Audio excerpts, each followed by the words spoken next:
This is the Digital Marketing Experts Podcast episode. No, why am I trying to sound like a radio announcer?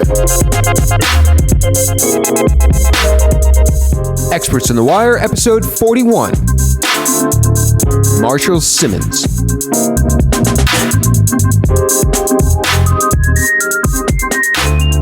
There's so many really cool tools out there to look at. We have to start thinking about the bigger universe around those terms as well. If you're doing a feature article, you have the time to go out and do the research. But if you have that time, you get to go use tools like Answer the Public, which is a great tool now. It's kind of this meta tool that will give you this information at a very global scale and get you to think about it in different ways that you hadn't considered before. But this requires repetition, and you also, editorial teams don't give a crap about this research a lot of the time. So you're going to have to do it for them. I double dog dare you to use 302s on 80 million pieces of content and see what happens. Because guess what? It's going to be really, really sad. Because that's a really big deal. Because when Google announces something, it's important to understand something. When Google announces it, it's been in practice for probably about 60 to 90 days.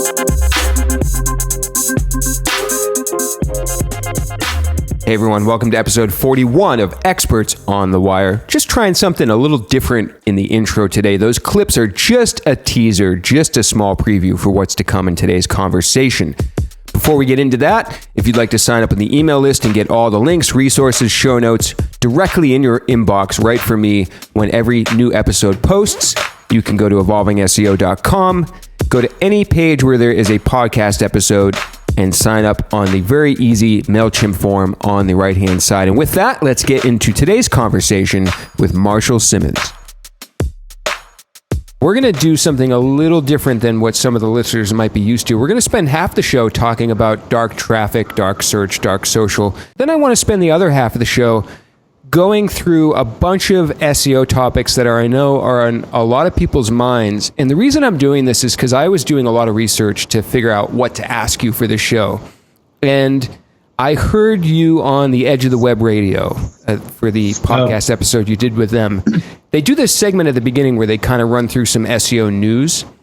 And they give you the opportunity to kind of comment a little bit on that. And to me, I thought that was some of the most interesting content on that whole show.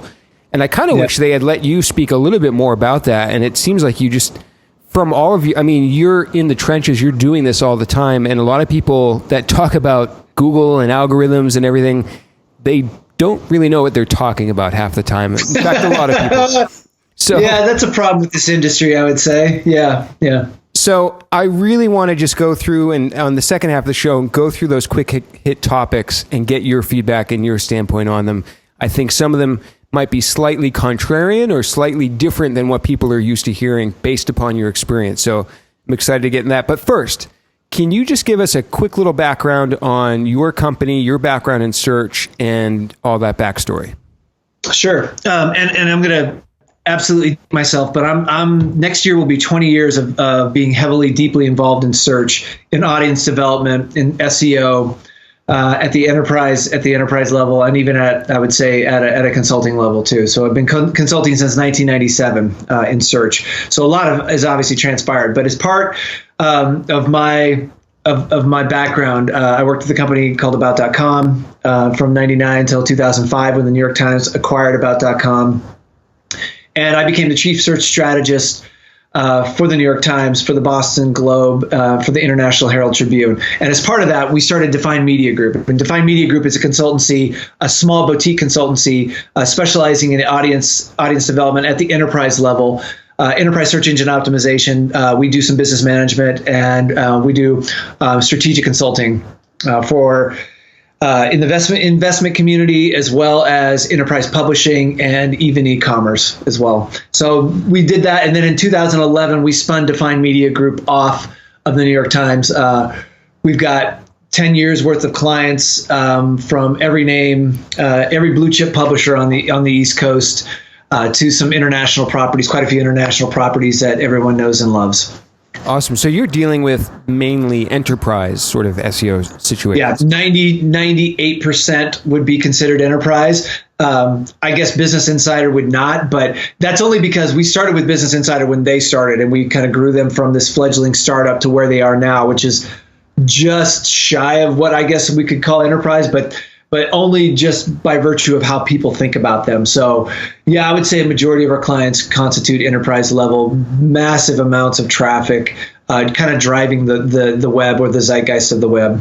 And so you say you're a boutique agency dealing with enterprise clients. So how many people is that, and how does, I'm assuming, a small amount of people handle many sites that have lots and lots of traffic and pages? Yeah, so there's 6 of us total.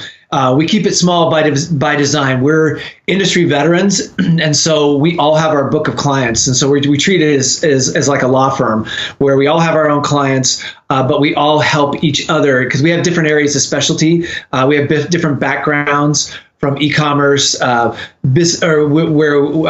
e-commerce marketing, heads of marketing, social, PR, true search and editorial, the investment community. We come from a vast degree of background. I don't know if that's the right way to say it, but very diverse backgrounds, I'll say. But we focus, so to your point about how do we manage all these clients, because we've got 187 properties that we're currently overseeing. Wow. And we manage about 4 to 5 billion page views a month. And so, yeah, it takes a lot. There's a lot of plates spinning. We're either the embedded strategists at these teams or we're working with a team. A lot of times we work with SEO teams, current ongoing SEO groups, persons, teams, whatever that makeup may be. And we sit on their shoulder and help magnify their signal, so to speak. But a lot of it is, that's our whole approach, is that we're not an agency. And so we're not doing a lot of the day-to-day work, but we're educating all the clients and their departments and those that are responsible to internalize the best practices, to internalize the day-to-day workflow as far as SEO is concerned and audience development is concerned. So it's a lot of education, it's a lot of consulting, but it's a lot of work. And are the 6 people, are you all remote from one another? And if so, if you're not working on site with a client, how do you mitigate and kind of manage that working remotely from the clients? Because I often find sometimes it can be a little more impactful to be there in person with them. That's right. So we're a diverse distributed workforce. So I'm in Idaho. Our developer's in Utah. We've got Adam Shirk, who's in Philly. We've got Shahzad Abbas, who is in New Jersey. We've got Brian Provost, who's in Texas. We got Dave Sotomano, who's in Barcelona. And so, yeah, it's because of our group and who we are and because of our experience that it works the way it does. And that's why we keep our group small, because we're industry veterans, we're professionals, we understand what it takes to be successful and what it takes to make the company overall successful too. That is, we have to be hyper communicative. It does require a lot of on-site visits because you're right. Having boots on the ground, there's no substitute for that. But to that end, I mean, Slack is a glorious thing, and it allows us to stay in contact with our clients, to stay engaged with the day-to-day happenings, any kind of fire drill that comes out or that comes up, and then we also use it to communicate with each other. So, yes, it poses a different set of difficulties, but at the same time, they're completely manageable. I mean, I've worked from home since '99 and found it to be a factor, but it's one that's easily overcome by just being a little bit more communicative. Yeah, awesome. So let's jump to this whole kind of area of dark traffic. And like we were discussing before I hit record, I'm not sure if we're going to necessarily, are we talking about dark traffic? So is this talking about from all channels? Let's kind of set the stage. And I know you've spoken about this a lot. So kind of let's set the context of this whole notion of dark traffic. Yeah, in 2013 to 14, Shahzad Abbas started to see something very troubling. And that is, we saw that direct traffic bucket, that bucket that everybody disregards in either Omniture or GA or Web Trends. You see this direct bucket and it says either type bookmarks or it says direct, but we kind of just accept it. We accepted it as it's there, and we agree with it, I guess, as well as just again accept it, not question it really, without questioning it, right? So we saw it increasing. Shahzad saw it increasing in 2013 to 14, and we also saw in tandem with that organic search traffic decreasing. And that he brought it to the group and said, something's wrong here. We need to pay attention to this. And so we did. We started watching it closely. And as we saw, because that's troubling, because that means that something isn't being tracked. Either it's not being tracked well at Google, at certain site levels, or within analytics. And we had to unpack it. And we unpacked it by, basically at this point, longitudinal analysis, which is over three years now of looking at what's in that direct bucket. What constitutes direct traffic? How do we at least try to identify that and drill down on it a little bit more? But frankly, what is it? And we found that it's a lot of things. But the takeaway, I guess, would be just real quick. The takeaway is that as an audience development marketing SEO professional, we are losing traffic, we are losing credit, and we are leaving traffic on the table that we should be getting credit for, because it's rolling up into this dark bucket. Yeah, it's very interesting, and I sort of have two follow-ups to that. One being, is this more a concern for the consultant or the agent or the person providing the service because we want to get credit, or is there also a flip side to that where there's, it's a concern for the website as well, for the company? Yeah, well, we're all in this together, right? And so as a consultant, I want that 2% traffic that's in there from search. As a social professional, you definitely want in there because a lot of it constitutes social traffic that's being left on the table. And then as a website, you're missing out on qualifying this traffic that's sitting in this opaque bucket that we don't know what it is. And so, but we should measure it and we should know what it is because, again, there's user behavior and data in there that can help us refine our content offering, our product offering, and then who we're reaching. Because it's right now we can't tell because it's all in this dark bucket. So, yeah, and I want to dive more into those sort of tactical things in a moment. My second follow-up, which I forgot when I said that and then I remembered, is this sort of dark traffic of a concern for all sites, big and small, or is this more the enterprise thing? Does everyone need to be concerned with it? Yeah, I think it scales with the level and the amount of traffic that you get, but we've seen it at every level. I mean, we see it even on Define Media Group's site. You'll see things in there that we can't tell where the traffic, where it originates. We're assuming that it's through Twitter, it's through Slack, it's through email, it's through shares. It can even be through IM. But we know that it could be voice search too. We know that it could be app search. It could be a number of different things, but we know that it exists at all levels. And so if you have a website, you have a direct bucket and you have traffic and you have traffic in there that has been lost to that. Yeah, it totally makes sense. So let's unpack a little bit more where this dark traffic is coming from. You mentioned a few places. Maybe we can break it down categorically, and then we can get to some of these tactical, actionable things. Yeah. So when we broke it apart, when we started digging in there, I'll tell you right now, it is ugly. It's just ugly to get into because the first thing you're going to try and do is dump it to Excel and sort and look for patterns. And you're not really going to find any pattern because, again, what it means by definition is traffic that didn't have a referrer string, traffic that doesn't tell you where it came from. And so if it doesn't do that, Omniture and GA and WebTrends throw up their hands and say, we've got nothing to do here. Let's put it in this bucket that's mislabeled. It's mislabeled as direct or bookmarked typed. So you go in there and look at some of those URLs and you know immediately, like, nobody's typing in this URL. That's just a misnomer. So one, it's mislabeled. It would be better if it said unknown, not direct, because I'm not directly coming from a site. I'm not directly coming from my browser. It's just unknown. And that would be a little bit more clear, but that's semantics and doesn't really matter. What we know it's coming from, though, but as you unpack it, you realize that I would say a majority of it is social, but a strong portion of it is also search. It originates from some type of search domain or search product. Mm-hmm. Yeah, I wrote a post, I guess related to this 3 years ago now almost, talking about how I noticed when traffic came from Instagram on my mobile phone, it came in as direct because it was app to app.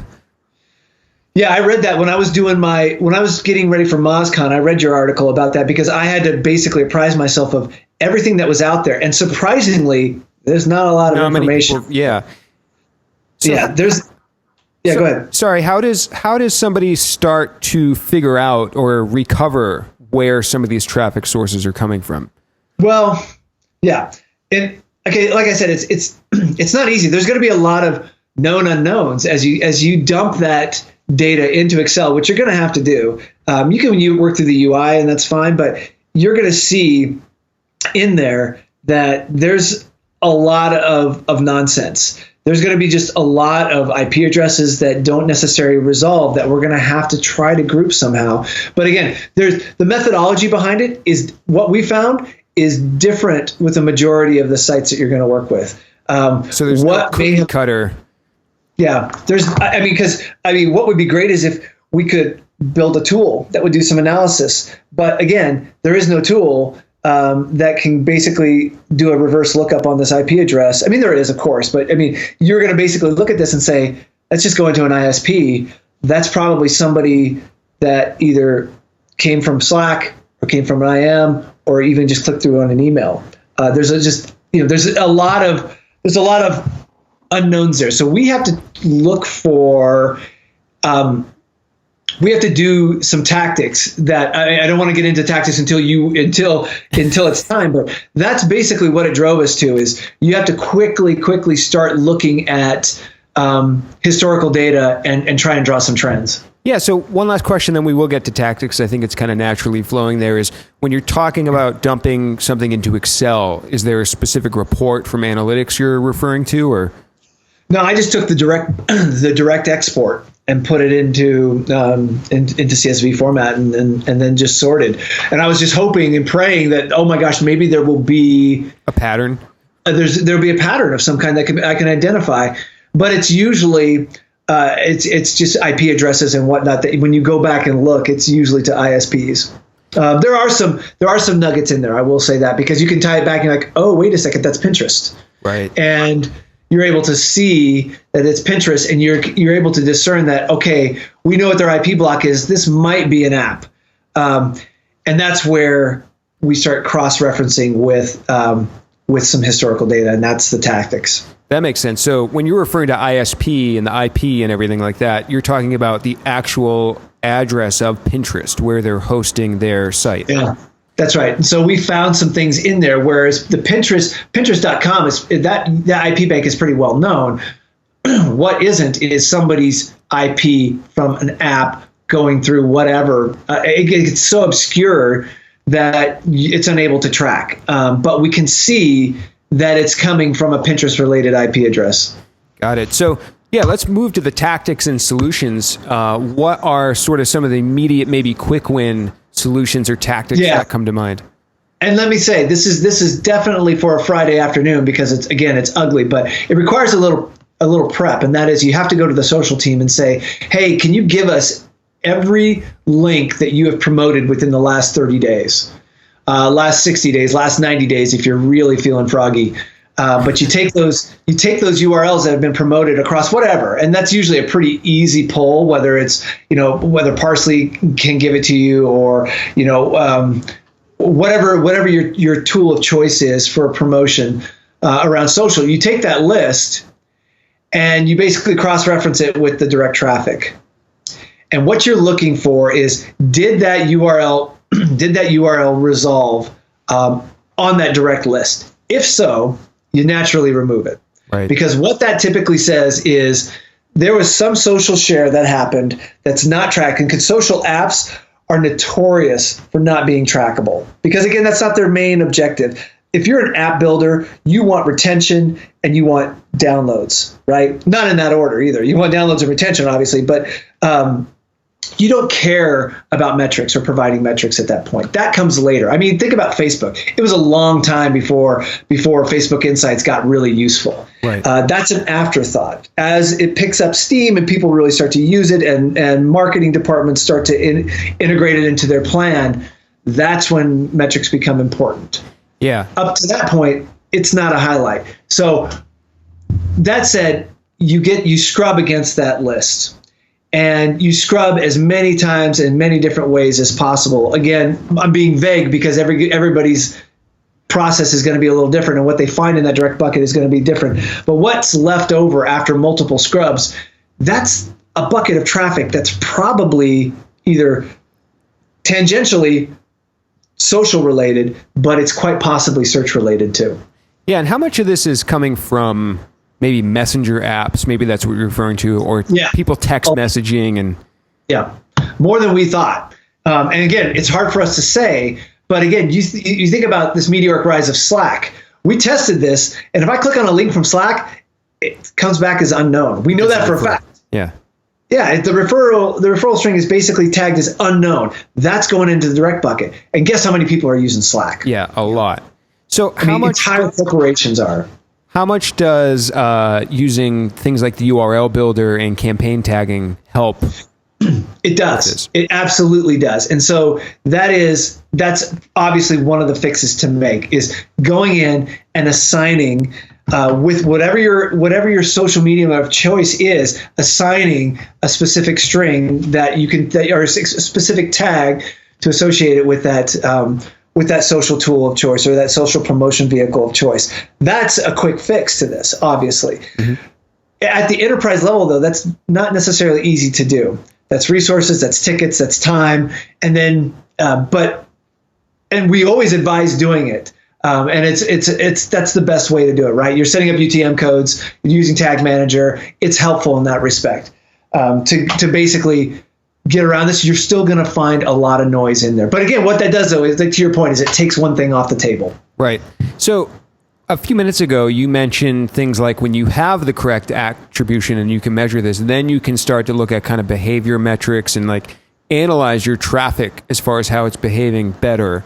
Can we get a little bit into more of that specifically? What things are people missing out on that they can't analyze? Sure. Right. So the best thing, I think, is time of day, and then day of the week as well. And then we get into seasonality. So those things so basically it's just like SEO data. You want to know, when you push something out, did it resonate with the crowd at that time of day? If so, was there something that precipitated that? Is there something trending right now around that news or around that product or around that launch? Is it the time of week? So we found that Monday through Wednesday is a very, very consistent time to be sharing and to be promoting content. Because after that, Thursday and Friday, it drops off precipitously. And then the weekend is a ghost town. And that's even for publishers. That's even for the news cycle and a breaking news cycle. People check out on the weekends, and thank goodness for that, right? Because we all need a break. But in line with that, though, we know that we started to find out that day parting that information is really important, because Monday is the best day to be launching anything new. Thursday and Friday, people are checked out. So you get that kind of behavioral data. I think that's very powerful, to tell you the truth. We know that when you put a tweet out, you've got about a 2-hour lifespan before that dies, which is why you see retweets happening by a lot of corporate social teams and PR teams. You also know that Facebook has a little bit different of a lifespan, and I'm just talking social, obviously. But from an SEO standpoint, too, you can start unpacking some of that information and using it as a way to promote and share. Awesome. So before we move on to some of the other SEO industry topics, is there anything we've missed about dark traffic? Anything else that you want the listeners to kind of take away, whether their site's big or small? No, I would say just other than knowing that it's okay. I would actually, the first step to all this is to involve your analytics team, because they know about this. It's very well known. That's one group that has not has not slept on what that direct bucket is. They just haven't done anything with it for the most part. In our experience, we found that because again, it's accepted and it's unquestioned, but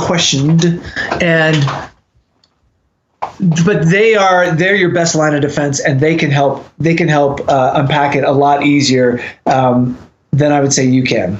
Yeah, that makes sense. So no matter what type of site you're working on, talk to your analytics people to help them to have them help you get that sorted out. Sounds like a good takeaway. Yeah, and be prepared for pushback too. Yeah. Because again, it's not an area that people want to focus on. It's this deep dark secret that nobody wants to talk about for some reason. Yeah. And it's there because again, we just don't question it. Yeah. So really fascinating stuff, and I'm going to link to some of your slides and things that I've found online of other resources where you've talked about dark traffic. So I want to move to sort of the second half of the interview, and I want to start with the topic that really caught my attention on the Edge of the Web Radio interview. They brought up this whole thing about, do 302s pass the same amount of value as 301 redirects? And I think it was in the news at that time, maybe when you did the interview. And I'm not going to bring these things up because I think they matter a lot, but I think a lot of other people hear about them out in the echo chamber. And I liked your reaction to this. So I want to start there. What's your feeling about 302s versus 301s? Does it matter? Yeah, I can't, here's our industry in a nutshell. Forever it was, should we use commas in the meta keyword tag or not?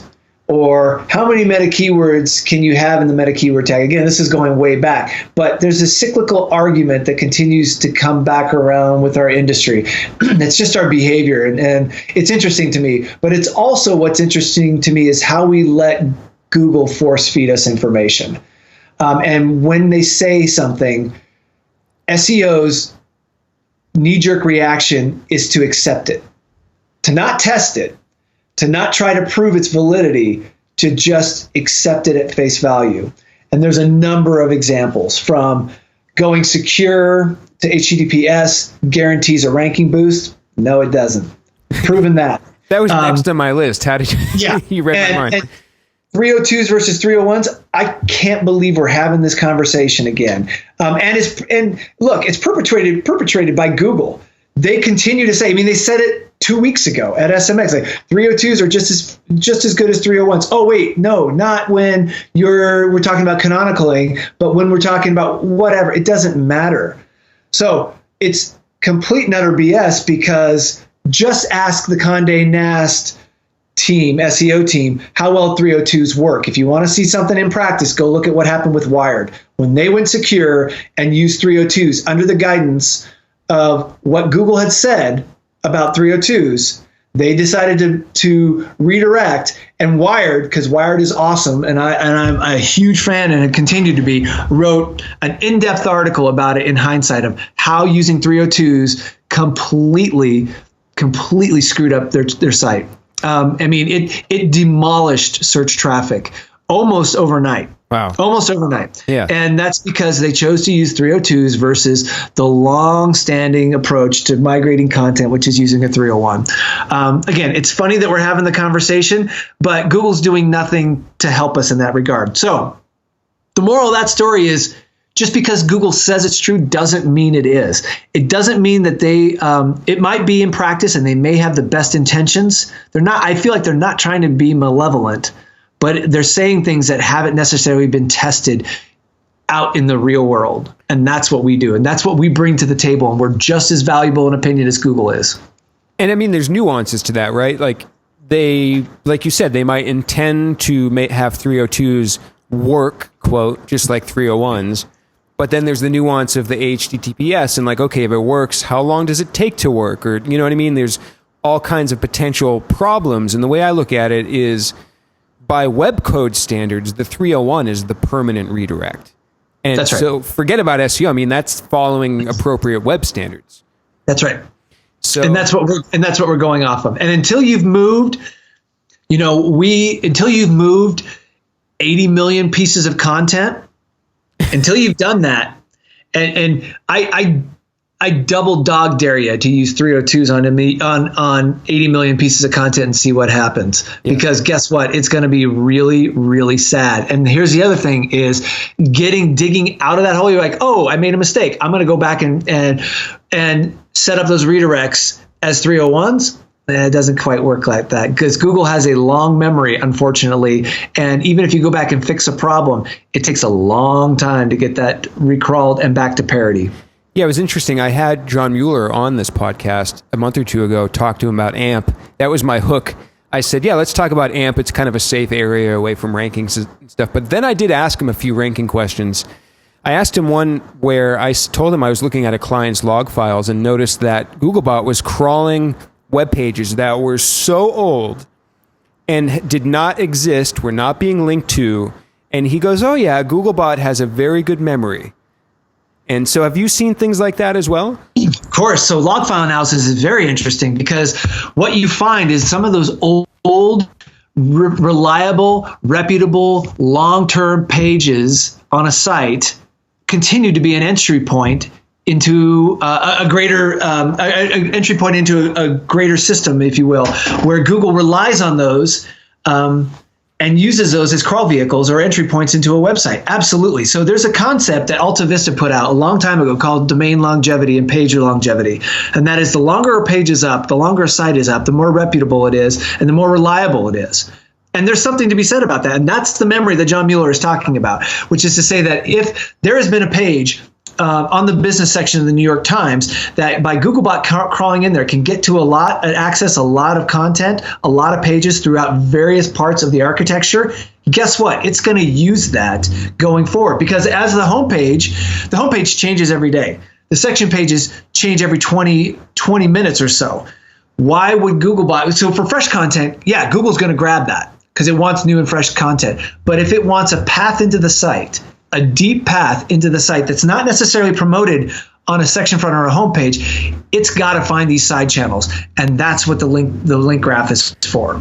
The other interesting thing, and that's what log file analysis will show us. It will show us the most popular page, the most popular entry point, and that was my MozCon talk 2 MozCons ago about how important that data is, and it's very difficult to get into, and I highly recommend you do it. Yeah, I've been starting to do log file analysis with some clients, and it is fascinating stuff. The other thing we saw in the log file analysis that I asked John about, all the listeners try to follow along with this. It's a little technical, but a site had content in a folder, let's say /content, and then at a certain point they moved all of that content to, let's say, /articles. But they didn't move every article, right? They killed some articles at that time that they made that decision to move some. However, we noticed Googlebot crawling what would have been the new folder path of content if they had moved it.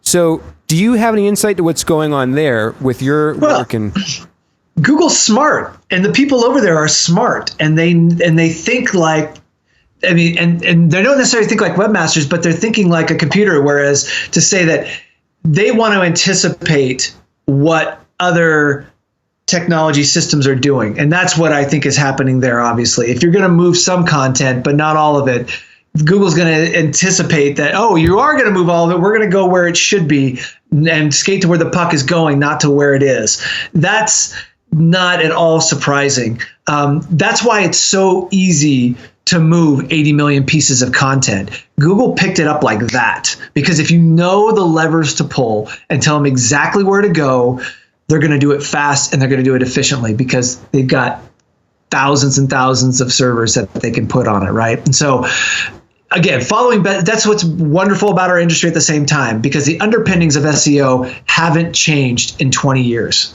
Yep. They just haven't. Content is still really important. Links are still really important. Architecture is still really important. How you move things is fundamentally still the same. It hasn't changed. So that's why we have to be very careful about when we hear news about things changing or a new approach to something. We can't knee jerk and just follow it. We have to rely on best practices, and we got to get out of the echo chamber. Yeah, really interesting. So shifting quickly, and we might go back to some of this technical stuff. Google has has removed keyword volume metrics from some of us from the AdWords keyword tool. And you tweeted, I'm going to quote this, keyword difficulty doesn't matter. Maybe this is a slightly different question, but you said keyword difficulty doesn't matter when creating content. Create it because of user interest and to support/promote your brand. End of story. So maybe that relates a little to Google removing the volume data, but can you elaborate on that tweet? Yeah. So using keyword data is very important, of course, and Google removing or now rounding as they do and kind of gutting Keyword Planner like they did. Yeah, it's a big deal. It's a big deal because what it does is it doesn't necessarily talk about or doesn't give us that doesn't allow us to quantify our efforts as we have before. But we still have keyword data we have our refer data, we have log file analysis, Omniture and GA will give us some direction as well, and even Search Console will give us direction. My point of that tweet was to say, look, let's not chase our tail. We're subject matter experts. We don't need to see what's trending. It's helpful, but we don't need to see what's trending to reach our audience. We need to understand what our audience is looking for. We need to understand the behavioralism of our audience in their particular topic. We need to read up on what's important in that topic and just write. Gap analysis is a very important part to this too. And so that's something that we've been doing a lot of as well, is analyzing historical trends and applying that to areas that we aren't occupying. And that's keyword data to a point, but we're also, what that does is it's an amalgam of historical data and institutional knowledge about our users, because it shows us where we're lacking, but it also says just to write. Just write about what you know and write about what you love and build that up, because again, it's helping your authority on a topic. Something's going to pop at some point, and you're going to find what resonates with your followers and with your group, then what doesn't as well. And it's important to measure, sure, and that's a really good aspect to this. But Google's not going to help us anymore with it. We're on our own. Yeah, really good feedback on that point. I'm going to go a little more quickly through some of the other ones. So did you catch some of the tweets and information that came out of PubCon the last week? I've been in my cave, and so I have not. Okay, some of this might be news to you then. And okay. So it'd be interesting to get your sort of off-the-cuff feedback. And like I said in my email to you, you have full reign to say pass on any of this. That's sort of like the game. Yeah, I'll say pass if I don't know or don't have an opinion. How about that? Yeah, that sounds good. So apparently one thing that somebody, maybe Gary or somebody from Google said at PubCon was that the Penguin penalty, the algorithm, can discount all of your links if it sees a large percentage of your links as being Penguin-esque or impacted. So do you have any kind of reaction to that? Because to me, that hit me as like, okay, that might explain why some sites saw such a drastic drop in traffic. Yeah, I think Google has done a pretty good job, and with our help, ironically, of outing sites and reporting spam. That doesn't surprise me. I think that they've got a pretty good handle on those networks and those sites that are those churn and burn sites. I mean, honestly, it's not a world that I play in too much. And so Penguin has not affected to date, hasn't affected any of our clients' sites. And that's just by virtue of what sandbox I play in. And I'm not saying it's any more legit than any other sandbox. I'm just saying that we haven't had to deal with Penguin, thank goodness. It doesn't surprise me, though, if Google knows where the bad parts of the neighborhood are. Yeah, that's good. So another thing that came out, and I'm going to try to get maybe Danny Sullivan or somebody on the show to talk about the whole show about this, but Google also announced moving to a mobile-first index. Yeah, I did see that. That was important. Yeah. And that shouldn't go under anybody's radar, because that's a really big deal. Because when Google announces something, it's important to understand something. When Google announces it, it's been in practice. So they've been operating. So when they finally verified that Penguin was out, that the Penguin update was real time, guess what? It has been out and running for a long time. We know that. That's just how Google operates. They're not going to say, okay, from this moment on, we are now going to analyze data different. So be very aware of the fact that Google is now treating web search index different than or separate from mobile index. That's a big deal. That's a big deal. And we've been talking about, or the Find guys, we've been talking about it for a long time now, for over a year, that this was going to happen. The fact they can't treat mobile listings pulled from and just analyzed differently from a web search database, it just doesn't work well. And we started to see what was a little bit kind of confusing is when they started crawling as just Googlebot, right? We weren't able to discern what was happening there, but we knew that something was up. We started treating mobile obviously very different than web search, but this is a big deal and it shouldn't go unnoticed. And you should be telling your clients that we may see some fluctuations in traffic, or go back 60 days and see if something shifted. And is the action, the high level action there, to make damn well sure that you're optimized for mobile? Is that sort of the high level takeaway there? Sure. Yeah. I mean, if you haven't been getting ready for mobile, I mean, we've seen since 2013 like 120% year over year growth in mobile traffic, search traffic. So if you haven't, probably should find a different line of work because you're not paying attention. But you know, all of us went all in on mobile friendliness and the Armageddon, Mobilegeddon.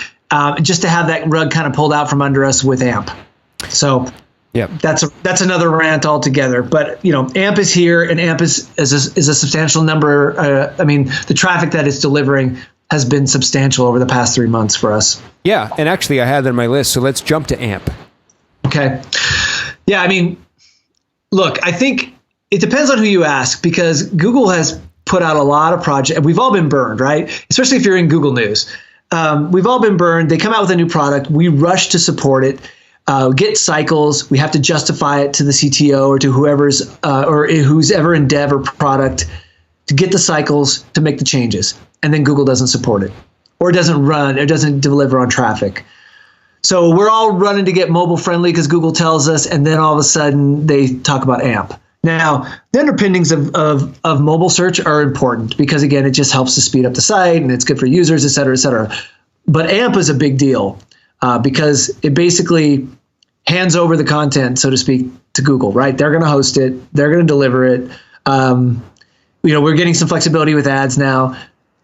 But that said, though, I still think we're talking about AMP this time next year. I think it's going to be supported. We've seen enough publishers jump on board with it. We hung back on it like we do with these now because we're just more cautious and skeptical. But a majority of the publishers that we work with have gone all in on it. And we've seen to that end over the last 3 months, about a 13% of the traffic of mobile traffic is AMP related. That's a big number in a really fast period of time. So AMP is important. And then what's more important is that if you're an e-commerce site, you probably should get your site ready to go, because we know for a fact, because we've talked to some people that are beta testing it, that it's coming. And it's coming very, very soon. So it'll be a different format. I'm sure there's going to be some different nuance than it is for publishers, but it's probably a good idea to go apprise yourself of what it takes to be compliant and what the protocol is, so you can get your products ready and get them into a mobile environment very quickly that supports AMP.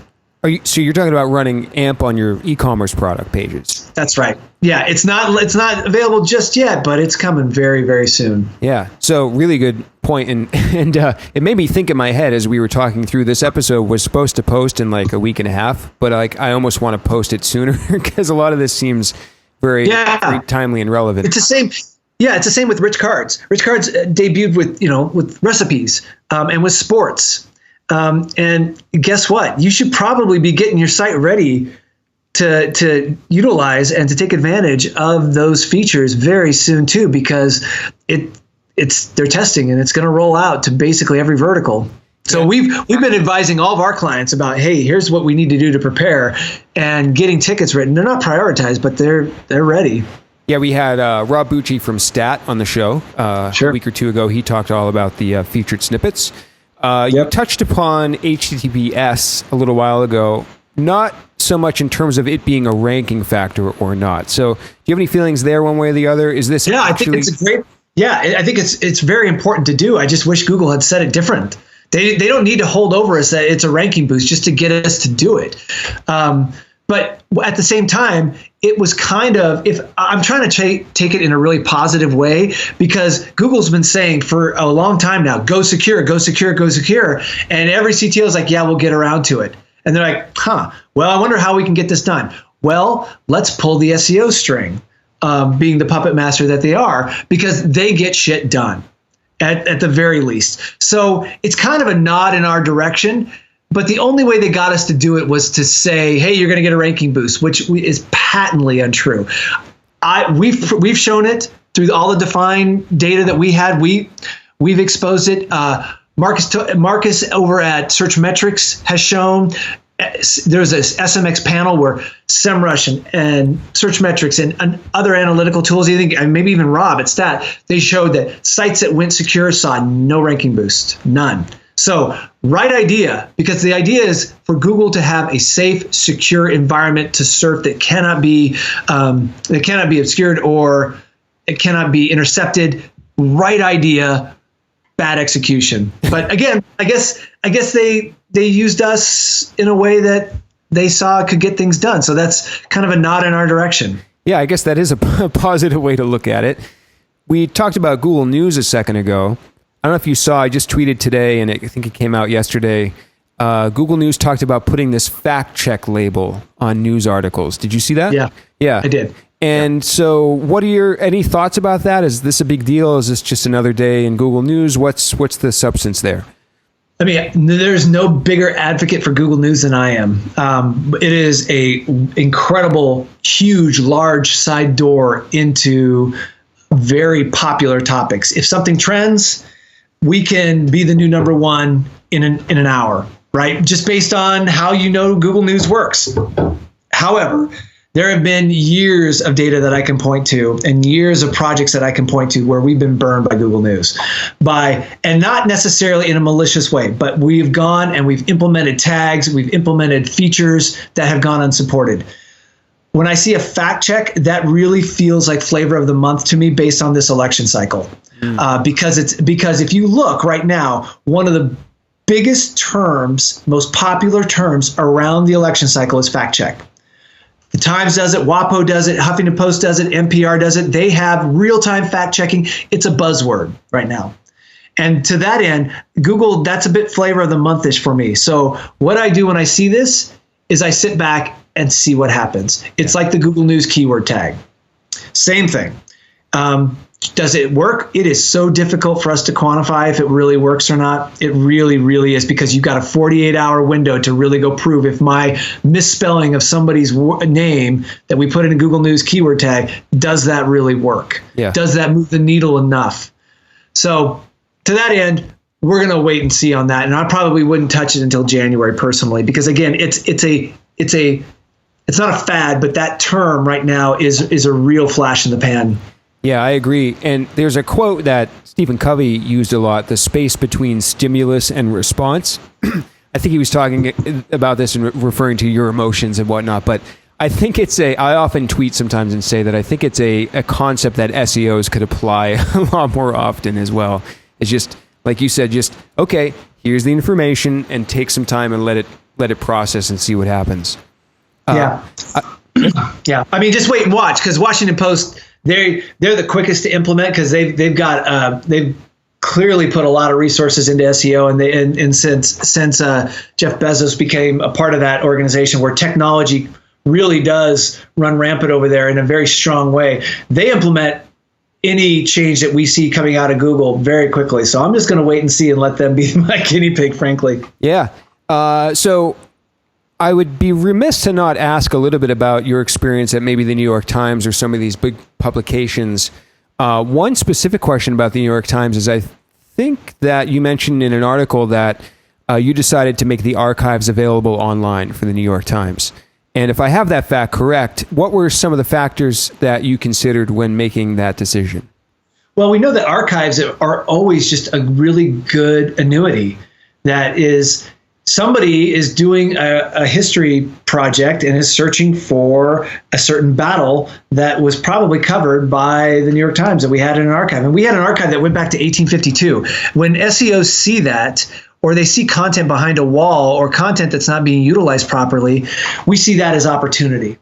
We see that as potential to raise authority for the domain and for the page. And that's exactly how we should be thinking about it. How do we increase the reputation and the authority of the site? And that is to become subject matter experts on particular topics. And the Times had 152 years of it. That was not available. And so when you do that, you have to do it carefully, of course, and you have to do it in steps and stages, and you have to justify the effort that's going to be put into it. But guess what works is unleashing a lot of archival data that's well written. Content is still the underpinnings of how well Google works, in addition to links. And we satisfy both of those by unleashing big data sets on Google and on the rest of the internet. Yeah, and speaking of content and your experience with these big publications, some of the listeners might be writing for these publications as guest writers or might be involved in helping content sites optimize. So what are some mistakes or places where you see these big sites still not doing things really great in terms of the content they publish? What are some sort of gaps and opportunity and holes that you see? Yeah, I think it's thinking about SEO as an afterthought, and after the site, after a piece of content is published, we still see that to be the number one problem with editorial teams, is that they're not focused on search. Our point is that they don't have to be mutually exclusive, and that the most successful companies are those that bake it into the day-to-day workflow. Those are the ones that are constantly training, that are constantly, as an editor-in-chief or a deputy editor, they have to be reinforcing that message. The SEO team is usually somewhat marginalized. A lot of our work is coming in and propping up an internal SEO team, and all we have to do is say, yeah, what they've been saying all along, you want to be listening to them. That's a lot of our work, honestly, is validating what an internal SEO team has been saying for a long time. And that is where the importance is around good headline writing, good titles. We're not trying to change the voice and that's sometimes the threat that editorial teams feel, is that you're trying to change the voice or the editorial integrity. That's not what we're trying to do. We're trying to enhance it by letting you reach your audience. And how you think your audience is interacting with that content is a lot of times different than they actually are. Yeah, I love that. It's a great point. So is the fact that everyone, yourself and everyone at Define, has such experience in everything you've done, you've worked at the Times, at Boston.com, is that what gives you the leverage to go into these companies so that they listen to you if they haven't been listening to their own SEO people? Yes. Yes. We work with a lot of publishers. Up and down and overseas. We work with all the blue chip publishers in the world, all over the world. And we've worked with some, we've been beaten up by some of the best editorial teams in the world. We've got the scars to prove it, where they do not want to do this. And so you have to find a way to reach those teams. You have to find a way to appeal to them. And that's through popularity, and that's through ego, and that's through traffic, and that's through quantifying that traffic. So to show them that just because you're the New York Times, guess what? Just because you think you're an authority, Google doesn't care who you are. They just don't. You've got to put some muscle behind that, and you've got to put muscle through execution. And that's good execution of understanding your audience, and then understanding how they interact with that content, whether it's through sharing, whether that's through or social, and there's so many different ways to promote content that we've got to find a way to reach those editorial teams. And there's a lot of different ways. Every team operates different. And so again, we've been beat up by enough of them now that we know pretty much what works, and we can help train on those things. So other than coming in and selling the idea of SEO and helping work it into their process, are there actual tactical things when somebody sits down to come up with an article topic or create an article? Are we talking about keyword research? Are we talking about title tags? What are we talking about tactically that you're training them to do? The tactics are awareness. So there's so many really cool tools out there to look at. From all the ones that we all know from, Google Trends, and because I still love Google Trends. It's great for what it will do. It doesn't give you hard numbers, but it will give you seasonality, and it will certainly tell you how to organize your editorial calendar, right? But that's great, but we have to start thinking about the bigger universe around those terms as well. A lot of times you don't have If you're doing a feature article, you have the time to go out and do the research. And that's what we educate on. But that education requires a lot of repetition. But if you have that time, you get to go use tools like Answer the Public, which is a great tool now. It's kind of this meta tool that will give you this information at a very global scale and get you to think about it in different ways that you hadn't considered before. But that's just one step. You've got to marry that with previous data, whether that's from your analytics or that's through data that you have to buy through a third party. But this requires repetition, and you also, editorial teams don't give a crap about this research a lot of the time. So you're going to have to do it for them. Yeah. One of my favorite underdog tools is Google Correlate. And I think it's funny how the design has not changed. It's like still the old Google design, but I have found some real gems in there as well for, you're talking about seasonality and trends and whatnot. Yeah. So Marshall, this has been fantastic stuff. I can't wait to share this with the audience. I want to make sure we didn't leave anything out, so feel free to add anything if something came to mind that I forgot to ask you, or maybe if there's a question that I should have asked you that I didn't. But if not, tell people where they can find you online. Yeah, Define Media Group. It's definemg.com. I'm on Twitter, and sometimes I rant, but sometimes I don't. But I'm usually putting some data out there. I'm an MD Simmonds. You can just search for Marshall on Twitter, and it usually comes up. But yeah, I mean, this was a lot of fun. I like what you're doing, Dan, and this has been fun for me too, because it gives me a little bit of a soapbox to kind of go off on. But again, I think the industry is in a really good, healthy place. There's a lot of, and SEO is never going to be dead, no matter what. They've been saying that for 20 years, and it still is not going to die. If it's going to be, if it's dying, then what are we going to do about AMP, right? Or what are we going to do about the new API feeds? I mean, this is all stuff that needs interpretation, and we're the ones to interpret it. And so that, in that sense, as long as Google keeps changing, we're going to have jobs, and SEO is not dead. It's changing in the sense it's getting more technical. Great. Yeah. So that's an important part to this, but it's never going to die. And so if people keep thinking that and looking over their shoulder, you're not paying attention, because there's new opportunities every day. I like the analogy you made to being a tax accountant, I think, in one of your presentations. Perfect analogy. I mean, the tax code is always changing, needs reinterpretation. But again, Marshall, thank you so much for being on the show. It's been a lot of fun. And definitely go check out Define and check out Marshall and say hi on Twitter. And we'll catch everyone next time. Thank you. Yeah, thanks, Dan.